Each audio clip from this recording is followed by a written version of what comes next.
Alors, on va s'intéresser à 4 protozoaires, Giardia, Trichomonas, les amibes et Balantidium. Le vrai défi, c'est d'observer ces organismes microscopiques sans les détruire. Alors, comment fait-on? On parle bien de ces 4-là qu'on retrouve souvent dans les prélèvements fécaux. Et ce qui est intéressant, c'est qu'ils existent sous 2 formes. L'une mobile, l'autre résistante. C'est la forme trophozoïde qui nous intéresse. C'est le stade actif, celui qui bouge. Le gros problème, pas de parois rigides. Du coup, ils sont hyper fragiles. Les techniques de labo habituelles, comme la flottation, les détruisent donc sur le champ. Alors, comment faire pour les voir? Eh bien, il y a une technique bien précise pour ça. Et cette technique, c'est le frottis direct, idéal pour ne pas les abîmer.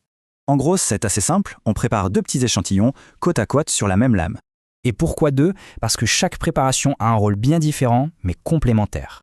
La première, avec la solution saline, sert à une chose, repérer le mouvement des organismes. La deuxième, avec le Lugol, permet de voir leur forme, leur structure, pour bien les identifier. D'accord, mais si on a besoin de garder l'échantillon, il existe une autre solution. C'est la méthode du frottis séché. On sèche l'échantillon sur la lame, puis on le colore. L'avantage, c'est que ça crée un échantillon permanent qu'on peut regarder plus tard. Et pour que ça marche bien, un conseil important, il faut que le frottis soit très fin.